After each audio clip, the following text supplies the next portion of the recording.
Assalamualaikum warahmatullahi wabarakatuh. Anakku semuanya, kita hari ini akan melanjutkan materi yang kedua. Setelah kemarin kita belajar materi yang pertama, yaitu tentang kondisi bangsa Indonesia sebelum tahun 1908. Setelah mempelajarinya, bagaimana kondisi bangsa Indonesia ketika kita dijajah oleh Belanda, dan penderitaan yang kita terima mengakibatkan bangsa kita menjadi bangsa yang miskin dan terbelakang. Di antaranya dengan adanya berdirinya VOC dengan menerapkan politik berhidup yang negaranya berubah, membuat tatanan kehidupan menjadi rusak.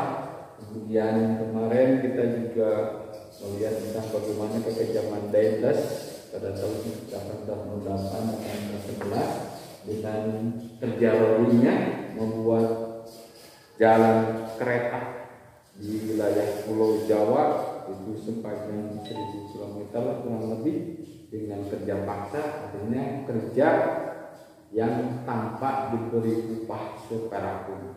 Dan ditambah lagi dengan penderitaannya tanam paksa yang diterapkan oleh Gubernur Jenderal Hindia Belanda pada tahun 1828, itu Pandenbos tanam paksa, yaitu di mana rakyat Indonesia itu diwajibkan setengah sebagian ladangnya atau sawahnya itu untuk ditanami tanaman yang wajib, yang tanaman yang wajib yang laku di pasaran Eropa. Jadi nanti hasil panennya harus diserahkan kepada pihak pemerintah. Jadi kita yang menggarapnya, kita yang mengolahnya, terus tanah kita, tapi tanamannya ditentukan oleh beliau, kemudian dijual kepada pihak Belanda dengan harga yang ditentukan oleh mereka. Itulah yang namanya perdagangan monopoli. Jadi dagang dengan harganya bagaimana. Itulah penderitaan yang diterima oleh bangsa kita. Akhirnya kita sumber daya alamnya dikuras, termasuk sumber tenaganya pun kita dikuras. Akhirnya bangsa Indonesia menjadi bangsa yang miskin dan terbelakang. Siswa-siswa yang belum menyelesaikan tugasnya dan belum mengerjakan perbaikan, karena masih ada nilai-nilai yang masih di bawah KKN. Maka sampai dengan hari ini masih ditunggu. Kemudian melanjut kepada pelajaran yang kedua, materi yang kedua, yaitu dengan judulnya Perintis Kebangkitan Nasional dalam Perjuangan Kemerdekaan Republik Indonesia. Perintis itu adalah orang pertama yang mempunyai gagasan tentang bagaimana Indonesia supaya bangkit untuk kemerdekaan Indonesia. Jadi bangkit itu perubahan. Perintis adalah penggagas, jadi orang yang pertama mendirikan perintis. Nah, di sini kita lihat ada gambarnya seorang dokter, Dokter Sutomo ya. Siapa beliau? Kita lihat. Budi Utomo merupakan organisasi pertama di Indonesia yang bersifat nasional berbentuk modern. Jadi Budi Utomo organisasi pertama di Indonesia yang bersifat nasional dan berbentuk modern.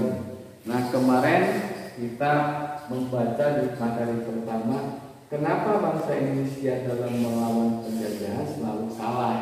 Kelemahannya kita perjuangannya bersifat kedaerahan, artinya membanggakan terhadap daerah-daerahnya sendiri.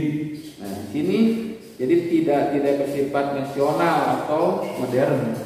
Itu kelemahannya. Jadi di sana terjadinya pertempuran perlawanan terhadap Belanda, kita selalu kalah.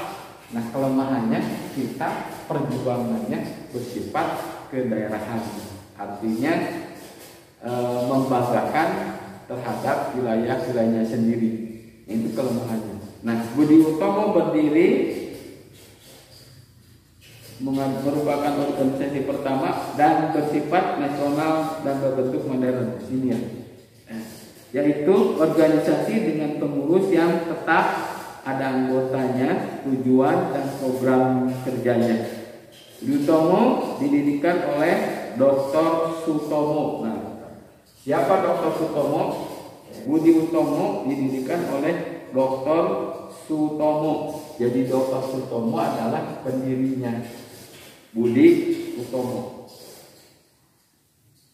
Pada tanggal 20 Mei, pendirian Budi Utomo tidak terlepas dari penggagas atau pendorong lahirnya Budi Utomo, yaitu Dr. Wahidin Sudirohusodo. Jadi ada Dr. Sutomo, ada Dr. Wahidin Sudirohusodo. Ada Wahidin Sudirohusodo. Ya betul. Sudirohusodo. Apa bedanya ini dengan ini? Dr. Sutomo sebagai pendiri Budi Utomo,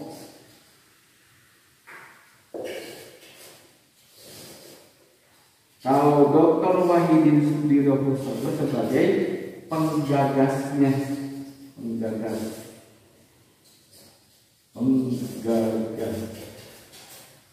Bila Dr. Sutomo sebagai pendiri Budi Utomo yang didirikan pada tanggal 20 Mei 1908. Sedangkan penggagasnya adalah Dr. Wahidin Sudirohusodo sebagai penggagas. Di penggagas itu yang sebelum mendirikan ini harus ada penggagasnya dulu, artinya punya ide dulu, yang pertama punya ide. Dr. Wahidin Sudirohusodo merupakan dokter lulusan Topia. Topia itu adalah sekolah dokter di Jawa ya, dokter sekolah kedokteran Jawa yang menyadari bagaimana terbelakang dan tertindasnya rakyat akibat penjajahan Belanda. Menurut salah satu cara untuk membebaskan diri dari penjajahan, rakyat harus cerdas. Jadi untuk itu rakyat harus diberi kesempatan mengikuti pendidikan dan pengajaran serta memupuk kesadaran kebangsaan. Di salah satunya bagaimana untuk kita supaya tidak terbelakang akibat adanya penjajahan, maka rakyat Indonesia harus cerdas. Cerdas ini bisa diperoleh dengan adanya pendidikan. Dengan adanya pendidikan kita menjadi cerdas agar kita sadar bagaimana kita memupuk rasa kebangsaan. Karena memang kita dengan adanya penjajahan itu tertinggal, terbelakang dalam menjadi bodoh.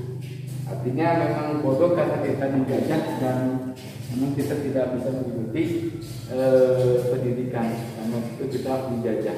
Ini nasib bangsa Indonesia sebelum kita 08 kita mempelajari bagaimana penderitaan rakyat Indonesia sebelum tahun 1908.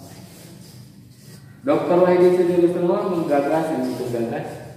menggagas tentang perlunya mendirikan organisasi yang bertujuan memajukan pendidikan dan meninggikan martabat bangsa. Gagasan ini ternyata disambut baik oleh para pelajar Setopia pada tanggal 20 Mei. Lahirlah Budi Utomo. Itu sejarah Budi Utomo. Gagasan dari Dr. Wahidin Sudirohusodo yang ingin mendirikan Budi Utomo dengan tujuan memajukan pendidikan dan mendidikan martabat bangsa disambut oleh para pelajar Setopia pada tanggal 20 Mei ini. Karena tujuannya jelas ya tadi ya, memajukan pendidikan dan meninggikan martabat bangsa. Karena kita dengan dijajah, martabat kita jadi hilang. Itu salah satu tujuannya. Program Budi Utomo adalah mengusahakan perbaikan pendidikan dan pengajaran. Kan tetapi programnya lebih bersifat sosial, karena saat itu belum dimungkinkan melaksanakan gerakan yang bersifat politik. Ini kembali ya, program Budi Utomo adalah mengusahakan perbaikan pendidikan dan pengajaran, dan programnya lebih bersifat sosial karena saat itu belum dimungkinkan gerakan yang bersifat politik.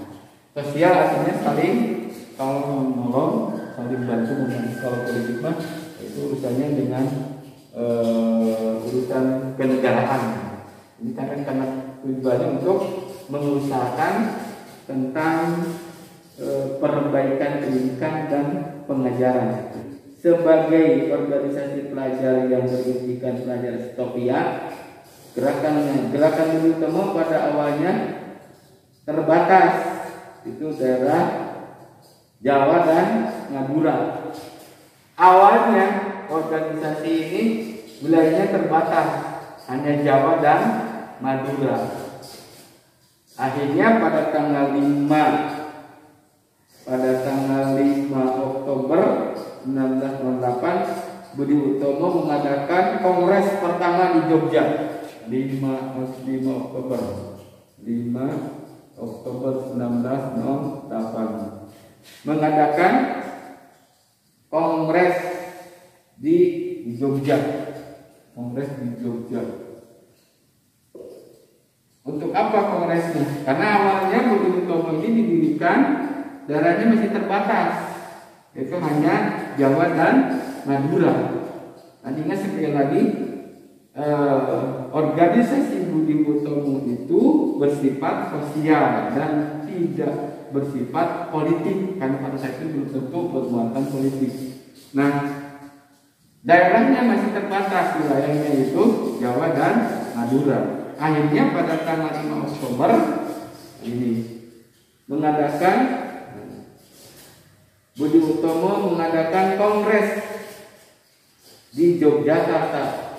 Kongres tersebut berhasil menetapkan tujuan organisasi, yaitu kemajuan yang harmonis antara bangsa dan negara, terutama dalam memajukan pengajaran, pertanian, peternakan, dagang, teknik, industri, dan kebudayaan. Hasil dari kongres ini menghasilkan tujuan dari organisasi, yaitu kemajuan yang harmonis antara bangsa dan negara. Ini hasil kongres ini di Yogyakarta pada tanggal 5 Oktober 1908. Yaitu apa hasilnya? Yaitu kemajuan yang harmonis antara bangsa dan negara, terutama dalam memajukan pengajaran, pertanian, peternakan, dagang, teknik, industri, dan kebudayaan. Ini hasil kongres. Setelah Budi Utomo mendapat dukungan yang lebih luas dari kalangan terdidik, pelajar memberikan kesempatan kepada golongan tua untuk memegang peranan yang lebih besar. Nah ini terpilihnya ketua Budi Utomo yaitu RT Tirto Kusumo membuktikan besarnya dukungan terhadap Budi Utomo, kemudian menetapkan tujuannya yaitu menyadarkan kedudukan masyarakat Jawa, Sunda, Madura, dan penduduk Hindia seluruhnya tanpa melihat keturunan, kelamin, dan agama. Dari tujuan tersebut terserat Budi Utomo memiliki program mengembangkan kehormatan bangsa. Bangsa yang terhormat adalah bangsa yang memiliki derajat yang sama dengan bangsa lain. Akibat kita dijajah dulu, kita menjadi negara yang terbelakang dan menjadi negara yang tidak dihormati, tidak sederajat dengan lain. Maka untuk merubah negara kita agar sederajat dengan orang lain, maka kita harus bangkit dari kebodohan dan keterbelakangan. Maka disinilah bangsa yang terhormat adalah bangsa yang memiliki derajat yang sama dengan bangsa lain. Kita dengan dijajah, kemudian harga diri kita menjadi hilang, kehormatan kita tidak punya karena memang kita kehidupannya diatur oleh orang-orang asing, sehingga kita tidak bebas untuk melakukan kegiatan-kegiatan, sehingga akhirnya kita menjadi orang yang tidak dihormati dan tidak dihargai. Nah, bangsa yang terhormat adalah bangsa yang sederajat dengan bangsa lain. Artinya kita harus bisa membebaskan dari adanya penjajahan kepada zaman kemerdekaan. Penjajahan membuat bangsa Indonesia tertindas. Pergerakan Budi Utomo memperlihatkan keinginan bangsa Indonesia untuk bangkit menjadi bangsa terhormat dan dapat berdiri sejajar dengan bangsa lain. Ini pergerakan Budi Utomo memperlihatkan keinginan bangsa Indonesia untuk bangkit. Kami sebut ini tanggal 20 Mei hari kebangkitan. Bangkit artinya agar kita menjadi bangsa yang terhormat dan dapat berdiri sejajar dengan bangsa lain. Jadi bangkit itu berubah menjadi bangsa yang terhormat dan sejajar dengan bangsa lain. Maka satu wilayah kalau ingin berubah dari keterbelakangan, kita harus bangkit. Untuk kebangkitan itu kita memerlukan perjuangan dan pengorbanan. Budi Utomo merupakan organisasi pertama. Budi Utomo merupakan organisasi pertama. Ini yang pertama berdiri. Organisasi pertama yang memperjuangkan cita-cita nasional. Jadi yang organisasi yang pertama di Indonesia itu adalah Budi Utomo yang punya cita-cita memperjuangkan nasional. Dalam perjalanannya Budi Utomo diwarnai berbagai kepentingan, baik dari birokrat, privat, perilai untuk bangsawan maupun pemerintah Belanda. Namun pidato ini ada dong. Setelah ini berkembang, kemudian ada pihak-pihak lain yang ingin mewarnai tentang organisasi ini, baik dari pihak birokrat, bangsawan, termasuk dari pihak pemerintah Belanda. Namun saat itu Dr. Sutomo berpidato. Isi pidatonya yaitu apa? Ini. Pidato Dr. Sutomo yang diawali pendirian Budi Utomo, yaitu apa, Dokter? Saya yakin nasib tanah air di kemudian hari akan ada di tangan kita. Ini pidatonya. Pidato ini berbekas kepada seluruh anggota Budi Utomo untuk memperjuangkan kehormatan bangsa Indonesia. Ya, inilah yang bisa disampaikan tentang perintis kebangkitan nasional dalam perjuangan kemerdekaan Republik Indonesia. Besarnya pengaruh pergerakan Budi Utomo dalam perjuangan kemerdekaan Indonesia sampai Presiden Soekarno pada tanggal 20 Mei menetapkan hari kelahiran Budi Utomo sebagai hari kebangkitan. Terakhir, kita sebagai pelajar, kalian harus meneruskan nilai-nilai kebangkitan nasional tersebut, yang antaranya kita dapat bangkit dan mengubah diri menjadi lebih baik. Demikian yang saya sampaikan. Jadi kalau ingin merubah nasib, ya artinya satu kaum tidak bisa merubah nasib kalau dia sendiri tidak mau merubahnya.